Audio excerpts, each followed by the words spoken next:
الرجیم بسم اللہ الرحمن الرحیم الحمد لأہلہ والصلاة علی اہلہا اما بعد فقد قال اللہ تبارک و تعالی وَإِنَّكَ لَعَلَىٰ خُلُقٍ عَظِيمٍ۔ قرآن مجید کی دوسری سورہ جب نازل ہوئی ہے، جس کو سورہ قلم بھی کہتے ہیں، سورہ نون بھی کہتے ہیں، اس میں اللہ تبارک و تعالیٰ کا ارشاد ہے اپنے نبی اعظم صلی اللہ علیہ وآلہ وسلم کو اللہ تبارک و تعالیٰ تمغہ دے رہا ہے، سرٹیفکیٹ دے رہا ہے، اعلان کر رہا ہے کہ آپ خلق عظیم کے مالک ہیں، آپ کا اخلاق بہت اچھا ہے، آپ کا اخلاق بہترین ہے، آپ انسان کو انسان سمجھتے ہیں، ہر چیز کے حق کا خیال کرتے ہیں، ہر کسی کی عزت کرتے ہیں۔ اخلاق کی بنیاد ہی یہی ہے کہ ہم یہ سمجھیں کہ جتنے انسان بھی اس دنیا میں ہیں، میں ہوں یا آپ ہیں، کوئی عہدہ رکھتے ہیں، کوئی منصب رکھتے ہیں، نہیں رکھتے، سب کی پیدائش کا طریقہ کار ایک ہے۔ پہلا انسان مٹی سے پیدا ہوا ہے، اس کے بعد جتنے انسان بھی ہیں یہ نطفہ سے پیدا ہو رہے ہیں، سب کی پیدائش کا سلسلہ ایک ہے۔ اور اللہ تبارک و تعالیٰ نے بالکل وضاحت کے ساتھ سورہ حجرات 26واں پارہ اس میں ارشاد فرمایا ہے، یا ایھا الناس انا خلقناکم من ذکر و انثی، اے انسانوں ہم نے آپ سب کو پیدا کیا ہے مرد اور عورت سے، وجعلناکم شعوبا و قبائل، آپ کے شعبے بنا دیے ہیں، قبیلے بنا دیے ہیں، لتعارفوا، تاکہ ایک دوسرے کی پہچان کر سکو۔ اب دو آدمی کا ایک ہی نام ہے، اگر قبیلہ جدا جدا ہوگا، شعبہ جدا جدا ہوگا تو پھر پہچان ہو سکے گی، ورنہ کیا پتہ چلے گا یہ کون ہے یہ کون ہے۔ وَجَعَلْنَاكُمْ شُعُوبًا وَقَبَائِلَ لِتَعَارَفُوا، قاعدہ کلیہ یہی ہے، کالا ہو، گورا ہو، گندگنی ہو، سانولا ہو، جیسا بھی انسان ہو، جس کا رابطہ اللہ تبارک و تعالیٰ کے ساتھ بڑھتا جائے گا، اس کا درجہ بڑھتا جائے گا۔ تو ایک ہی معیار ہے، اللہ کے ساتھ مربوط ہونا، اللہ کے ساتھ تعلق ہونا، اللہ کی باتوں کو دل کی گہرائیوں سے ماننا۔ مثلاً اللہ تبارک و تعالیٰ کہتا ہے اقیموا الصلاۃ، نماز قائم کرو۔ کسی جگہ یہ نہیں کہا گیا کہ نماز پڑھو، ہم تو پڑھتے ہیں نا، کہا گیا ہے نماز قائم کرو۔ معصومین علیہ السلام نے نماز کے قائم کرنے کے دو طریقے بیان کیے ہیں۔ ایک طریقہ تو یہ بیان کیا ہے کہ انسان کو انتظار رہے کہ آیا نماز کا ٹائم ہوا ہے یا نہیں ہوا، اپنے آپ کو پابند بنائے کہ نماز کے ٹائم سے پہلے میں نے مسجد میں پہنچنا ہے، اول وقت میں نماز پڑھنی ہے، اور نماز بھی اس طرح پڑھنی ہے کہ ہر لفظ کو خشوع و خضوع کے ساتھ پڑھنا ہے، سمجھ کر پڑھنا ہے، اور دل میں یہ خیال کر کے پڑھنا ہے کہ میں ایک عام انسان ہوں، رب ذوالجلال کے دربار میں، اس کے گھر میں کھڑا ہوا ہوں۔ تو کسی کے گھر میں آپ جائیں جس کو آپ اپنے سے بڑا سمجھتے ہیں، تو اس کے گھر میں کیسے جائیں گے، کس طرح بیٹھیں گے، کیسے بات چیت کریں گے، اپنے آپ کو ہر لحاظ سے مہذب بنا کر پیش کریں گے۔ تو یہاں بھی یہی ہے کہ اللہ کے دربار میں حاضر ہوں، ہر چیز کو سمجھتے ہوں، جب بھی یہ کہہ رہے ہیں ایاک نعبد، تو یہ سمجھے میں اللہ کے ساتھ ہم کلام ہو رہا ہوں، اللہ کے ساتھ ایک عہد کر رہا ہوں کہ میں بس تیرے سامنے جھکوں گا۔ تو ان تمام چیزوں کا خیال رکھے آدمی، سوچ سمجھ کر وہ پڑھے۔ دوسرا اس کا مطلب، اس کے ساتھ ساتھ دوسرا یہ لیا گیا ہے کہ نماز کے قیام کا مطلب یہ ہے کہ فقط آپ نماز نہ پڑھیں، بلکہ اپنے ساتھیوں کو بھی کہیں جی چلے نماز پڑھیں، بچوں کو بھی کہیں چلے نماز پڑھیں، بیگم کو بھی کہیں جی آئیں آپ بھی نماز پڑھیں، نوکروں کو بھی کہیں جی آئیں نماز پڑھیں، دوست احباب کو بھی کہیں نماز پڑھیں۔ یعنی نماز کو اس طرح بنا دیں کہ پورے معاشرہ میں نماز کا رواج ہو جائے کہ جب بھی اذان شروع ہوتی ہے ہر آدمی اپنے آپ کو مسجد میں پہنچا دے۔ اب ظاہر ہے کہ ہمیں کام بھی ہوتے ہیں، ایک آدمی دکان پر بیٹھا ہوا ہے، گاہک سامنے آیا ہوا ہے، وہ گاہک جب سامنے آیا ہوا ہے تو اس نے جو چیز خرید کرنی ہے تو 1-2 منٹ آدمی لیٹ بھی ہو جاتا ہے۔ لیٹ ہو جائے تب بھی اللہ تبارک و تعالیٰ کہتا ہے جب نماز کے لیے آؤ تو خرامہ خرامہ آرام آرام سے چل کر آؤ، جمعہ میں دوڑتے ہوئے آؤ، لیکن عام نمازوں میں جو ہے وہ خرامہ خرامہ آرام سے آؤ۔ یا مثلاً ہم مولوی صاحبان ہیں بیٹھے ہوئے ہیں تو جعفری صاحب آ گئے ہیں جی رسید کٹوانی ہے، تو ظاہر ہے کہ میری ذات کو تو پیسے نہیں دے رہے، جامع کو دے رہے ہیں، تو جامع کے لیے تو میں نے کام کرنا ہے، تو میں رسید کاٹنے بیٹھ جاتا ہوں۔ ابھی ویسے کئی مہینے ہوئے میرے پاس نہیں آئے، پہلے آتے تھے، تو رسید کاٹنے بیٹھ جاتا ہوں، 2-4 منٹ لیٹ ہو جاتے ہیں۔ اس کو کہتے ہیں کام۔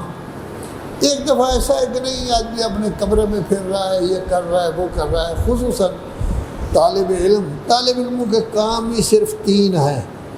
ایک کام ہے ان کا درس کی پابندی کرنا، اگر کوئی طالب علم 1 منٹ بھی درس میں لیٹ آتا ہے تو وہ گویا کہ پڑھائی کی طرف اس کی توجہ نہیں۔ دوسرا کام اس کا ہے نماز کی پابندی اول وقت میں۔ اگر کوئی طالب علم لیٹ آتا ہے تو اس کا مطلب یہ ہے کہ اللہ کے ساتھ اس کا کوئی تعلق کم ہو گیا ہے۔ اب بھی میں دیکھ رہا تھا کہ یہ نماز قبلہ صاحب پڑھا رہے ہیں تو 26-27 ایسے ہیں جو لیٹ آئے ہیں۔ ظاہر ہے کہ وہ تو طالب علم سے، غیر طالب علم تو مجھے نظر نہیں آتا، یہ کام ٹھیک نہیں۔ اور تیسرا کام ہوتا ہے کھانا بر وقت کھانا۔ یہ ڈاکٹر صاحب بیٹھے ہیں کہتے ہیں بر وقت اگر ایک کام کرو گے تو اس کا اثر ہوتا ہے، کبھی 2 بجے، کبھی 2:30 بجے، کبھی 3 بجے، کبھی 10 بجے، کبھی 11 بجے۔ پاگل لوگ ناشتہ 11 بجے ناشتہ کر رہے ہیں، یہ کوئی عقل مندی نہیں ہے۔ اس طرح کرے گا آدمی تو اس کی صحت ٹھیک نہیں رہے گی۔ تو گویا اللہ کے ساتھ ہمارا رابطہ کس طرح ہے؟ آیا ہمیں انتظار رہتی ہے کہ ابھی بھی میں نے جلدی جانا ہے، نماز کا ٹائم ہے؟ اگر واقعاً انتظار رہتی ہے تو ہم اچھے لوگ ہیں، اللہ کے بندے ہیں۔ اگر نہیں تو اس کا مطلب یہ ہے تھوڑی بہت کی گڑبڑ جو ہے وہ ہمیں پائی جاتی ہے۔ اب انسان میں جب گڑبڑ پیدا ہوتی ہے اس کے کئی امور ہیں۔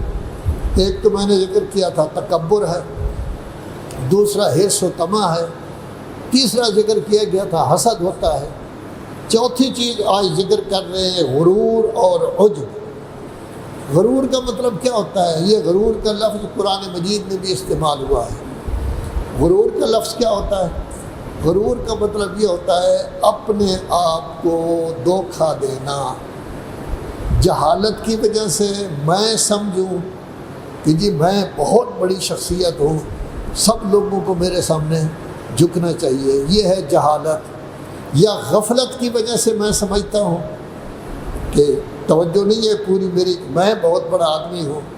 تکبر کا مطلب یہ ہوتا ہے جیسے تکبر رضا ہے اللہ تبارک و تعالیٰ کی، وہ ہے اپنے آپ کو بہت بڑا سمجھنا۔ غرور کا مطلب یہ ہوتا ہے اپنے اوپر خوش ہونا، عجب اپنے اوپر خوش ہونا، تعجب کرنا کہ میں کتنی بڑی شخصیت ہوں کہ مجھ میں یہ خوبی ہے۔ یہ جہالت ہوتی ہے۔ یا مثال کے طور پر کیا ہوتا ہے؟ غفلت ہوتی ہے۔ یہ اس طرح کی ایران میں مشہد مقدس میں ایک گھر میں ہمیں دعوت ہوئی، وہاں ہم گئے تو ایک کونے میں ہم نے ایک بہت بڑی شخصیت کو دیکھا، امامہ، ابا، کبا، بڑے خوبصورت چہرہ، داڑھی بڑی ان کی بنی ہوئی اور کافی قد بت بھی ان کا کافی تھا۔ تو بہرحال ان کے لباس کو ہم نے دیکھ کر یہ سمجھا کہ یہ بہت بڑی شخصیت ہے، ہو سکتا ہے کہ اصل ان لوگوں میں یہی ایک ہی ہو۔ لیکن تھوڑی دیر کے بعد ان کو دیکھا اٹھتے بیٹھتے تو سمجھا کہ نہیں ایسی کوئی بات نہیں ہے۔ اور پھر جب انہوں نے گفتگو دی تو پتہ چلا کہ سب سے زیادہ جاہل وہی شخص تھا۔ تو یہ اپنے آپ کو بڑا سمجھنا مناسب اچھی جگہ پر اپنے آپ کو بٹھانا تاکہ لوگ یہ محسوس کریں، اس کو کہتے ہیں غرور، اس کو کہتے ہیں عجب، اس کو کسی صورت میں اللہ تبارک و تعالیٰ نے اچھا نہیں سمجھا۔ اور قرآن مجید میں اگر آپ غور و فکر کریں، بہت ساری قومیں ایسی ہیں جو نبیوں کی توہین کرتی تھی، انبیاء کی توہین کرتی تھی۔ ہیں آپ کون باتیں کرنے والے؟ آپ کے ساتھ تو یہ سارے فضول قسم کے ہماتڑ ساتھی ہیں، کوئی اچھا آدمی تو آپ کے ساتھ ہے ہی نہیں۔ تو گویا انسانیت کی بھی توہین کر رہے ہیں اور خود اس نبی کی بھی توہین کر رہے ہیں۔ کبھی کہتے ہیں کہ اگر آپ کا خاندان کوئی پکا نہ ہوتا آپ کے ساتھ، ہم پوچھ لیتے، ہم آپ کو پر سنگ باری کریں گے، پتھر ماریں گے، نکل جاؤ ہماری جگہ سے، آپ بڑے پاک بن گئے۔ یہ کیا ہے؟ غرور ہے۔ اس کو گویا کہ کیا کہتے ہیں؟ عجب کہتے ہیں۔ کیا ہے؟ اپنے آپ کو سب کچھ سمجھنا۔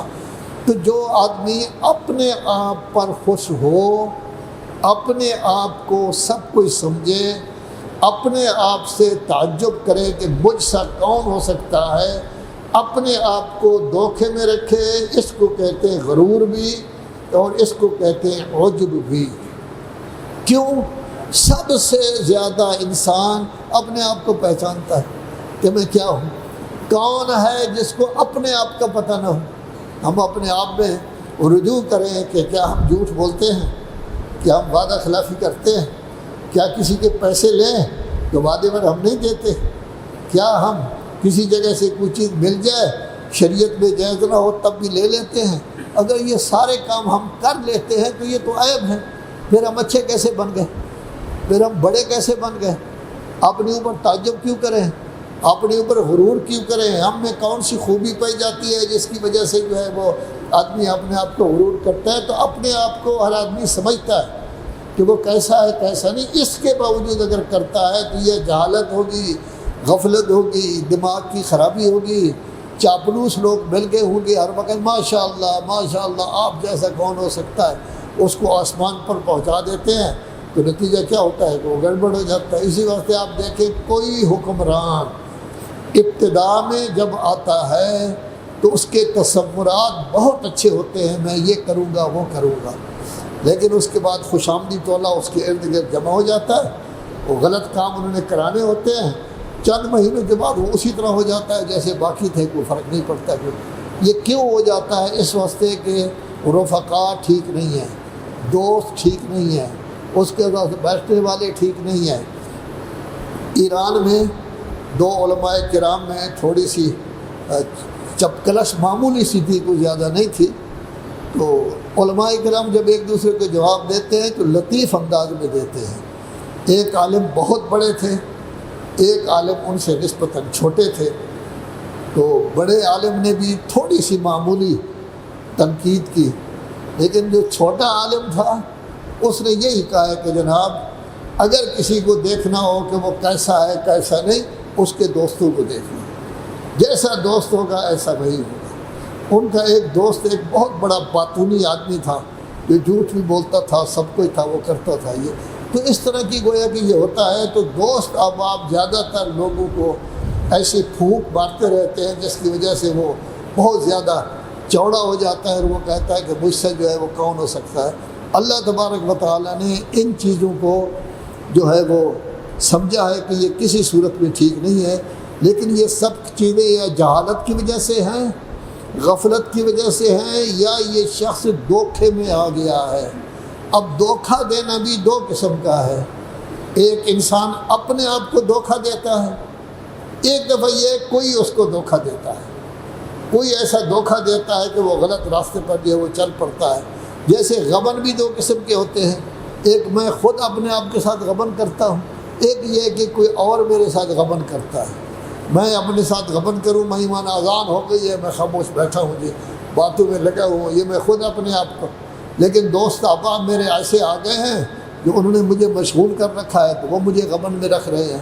تو گویا یا جہالت ہوتی ہے یا غفلت ہوتی ہے یا گویا کہ دھوکہ دینا ہوتا ہے۔ اللہ تبارک و تعالیٰ نے اس کو کئی جگہ ذکر کیا ہے۔ سب سے پہلا تو تذکرہ کیا گیا شیطان کا۔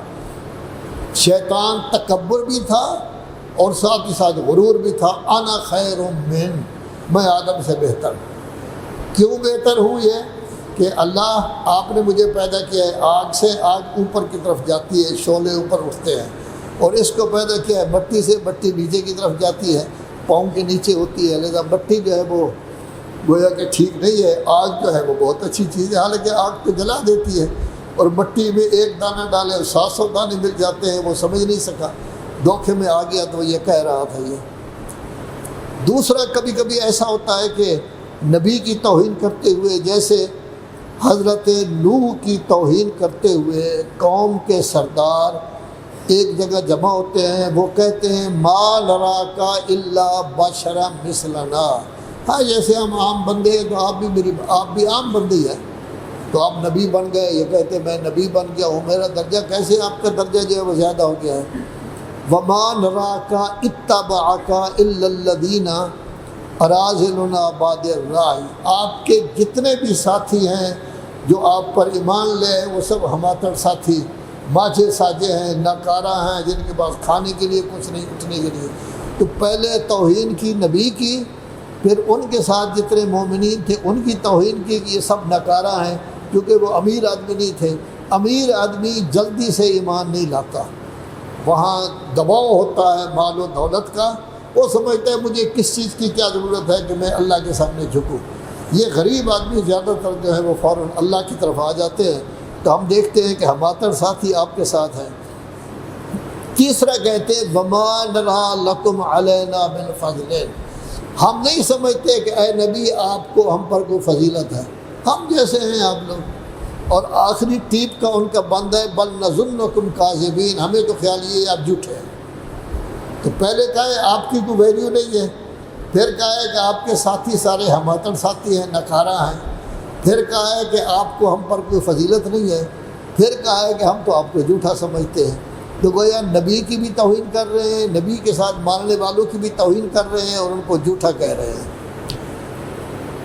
تیسرا حضرت شعیب کا ذکر ہے۔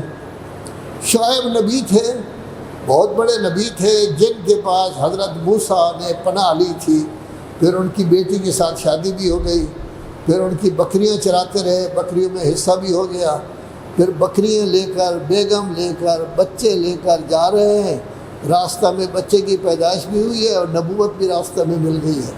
تو یہ شعیب بہت بڑی شخصیت ہے۔ تو یہ لوگ اشکال کرتے ہوئے کہتے ہیں ما نفقہ کثیرا مما تقول، تیری باتیں بس فضول ہی ہوتی ہیں، ہمیں تو کوئی پتہ نہیں چلتا آپ کہتے کیا ہے۔ پہلی چیز یہ، اور پھر یہ کہتے ہیں، اور پھر ہم یہ دیکھتے ہیں کہ آپ تو بہت کمزور قسم کے آدمی ہیں، آپ کی کوئی ویلیو نہیں ہے ہمارے سامنے، آپ کے پاس مال و دولت نہیں ہے، ہم تو پیسے والے لوگ ہیں، بندے خرید کر لیتے ہیں، آپ کیا ہیں۔ تیسرا البتہ یہ کہتے ہیں کہ اگر آپ کا قبیلہ آپ کے ساتھ نہ ہوتا تو ہم آپ کو پتھر مارتے اور یہاں سے ہم نکال دیتے، اور آپ کو ایک دن بھی ہم یہاں نہ رہنا دیتے، آپ کی عزت ہمارے دل میں ذرا برابر بھی نہیں ہے۔ تو یہ نبی کے ساتھ بات کر رہے ہیں پیسے والے لوگ، کیوں؟